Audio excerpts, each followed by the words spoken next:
Hi, I'm Rich with insideHPC. We're here at the GPU Technology Conference in Silicon Valley, and today we're at the Nyriad booth with Alex. Alex, let's start at the beginning. Who is Nyriad and who do you help? All right, Rich, Nyriad is an exascale storage technology company. So we build exascale storage technology solutions for extremely large data centers, big data systems, supercomputers, and today for actually anybody doing any kind of large big data storage problems. Well, you're going to see a demonstration of the Nyriad warp drive today. The warp drive here is a demo box. We have a bunch of electrical engineers who built this box for the sole purpose of destruction. So this is just meant to do a sexy demo. But we're actually on the Advanced HPC booth because they're launching the Orion storage server using our software. So this wonderful box over here can hold 1.4 petabytes of data on 100 drives in a 4U unit, and it uses an NVIDIA P4 graphics processor, a GPU, to run the file system. Okay. So what you're going to see for the first time ever is a video card running a Linux file system better than a RAID controller or a CPU can do it. Okay, now I'm intrigued. So can we see how it works? Sure, absolutely. Okay. So the screen, the graphic display you're seeing here is being displayed by an NVIDIA P2000 GPU. It's a video card. Yeah. Now over here you see we've got a lot of flash drives sitting in the array. Yeah. There's 144 of them. Yeah. Configured in 6 JBODs. Yeah. So this is 6 JBODs, each with 24 drives. Okay. Just a bunch of disks. That's what JBOD means. If you're in HPC computing, but on the storage side. Yep. So we got one motherboard in there, and that NVIDIA GPU, the same one that's controlling that screen, is running the file system. Linux thinks this is one big hard disk.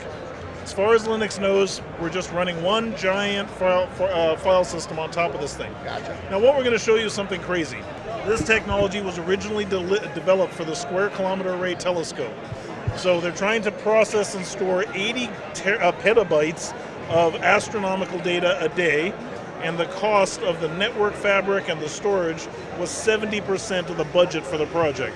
So they asked us to come up with a solution for reducing the cost of storage by 50 to 70%. And this technology accomplishes that.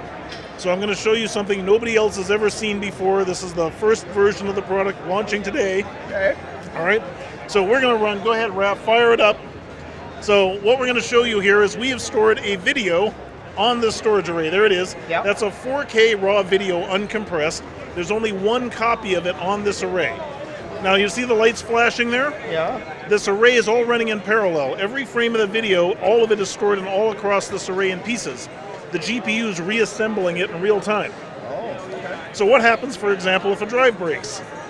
You live swapped it out. Yeah. If it broke, this is a broken, it's gone, it's dead, I can't use it again, right? Yeah. Okay. Damn it. So you see some error messages coming up. Blocks. I see that. Notice my video's still playing. So the GPU detected that the data is missing, solved a huge system of linear algebra equations in real time to figure out what that data was that used to be there, and puts it back on the screen without noticing the data's gone. Okay. Now this is the same thing a RAID controller does on a little scale. Yeah. If I was using a RAID controller, I could pull 2 disks out and my video would still work. Yeah. If I pulled a third one out, I would crash and the array would fail. But fortunately, my GPU can handle 3 drive failures. If you stored your data on Amazon, you could pull 4 drives out and not lose your data. But if you had 5 drives on Amazon fail, you'd lose all your data. But I'm still working. If I stored this on a state-of-the-art enterprise-grade storage array used by any large company whose brand I won't name, you could lose 5 drives, but if I pulled 6 drives out, you lose your data. Okay.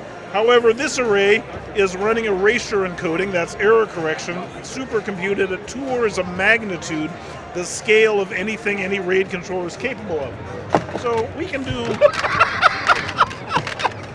Wait, it's still playing though. Alex, you just pulled out at least a dozen drives out of this. Let's fail a whole node. There we go. Boom. So this array, just for demo purposes, that's why we had to build it in the gun case so it can handle some abuse, can handle mathematically up to 255 drive failures. We configured this for demo purposes for just 76, so we can have fun. But we're just showing off now. It's just disgusting. Yeah. Eventually, I'm going to fail this JBOD here, so this entire one's going to go down. Okay. And damn it, that's still not enough. I'm going to fail. Go ahead, you do the honors.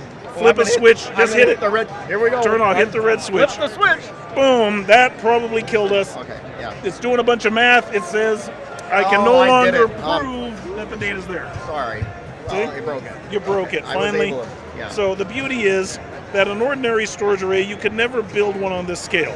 The video processor, we're here at a GPU conference. Yeah. There's a bunch of guys going, I need to store a petabyte of cat pictures in order to train my cat AI recognition algorithm. I have the biggest GPUs in the world sitting there idle, waiting for data to trickle off my storage system. Yeah. So they're wasted. Yeah. This architecture here, you do your artificial intelligence and neural network on the same device that's storing the data directly on the local machine at the full bandwidth of the GPU. So it's vastly more efficient than any kind of storage architecture built today using traditional technologies. So the Orion server over there can handle 100 drives, 1.4 petabytes. You can have any 10 of the drives fail, which is half what you'd put in an ordinary storage array, and the system will stay running. You don't have to worry about it. You can even leave it broken, and the array has not, well, it's broken now. Yeah. You can leave it broken with some drives, and the array runs at the same speed. So the GPU is actually superior for storage processing compared to any storage technology. This is the first time you'll see this live, but 10 years from now, nobody will ever heard of using a RAID controller for storage because GPUs are better now. Wow. Well, Alex, I totally get the value of this because the SK8 telescope is going to run in remote, nasty places. Yes. Africa in the middle of the desert, Yes. and Australia, right, and extreme environments, and these things are going to fail. Yep. And this seems to be a great technology to keep them up and running. Yes, sir. In fact, this is already running at the Murchison array in Perth, handling all the live data coming from the MWO array. That's where it was developed. But now it's going into data centers and Oregon State University, and you're going to hear a number of other customer announcements because you're at the launch of the technology. So this is the 1.0 shipping today.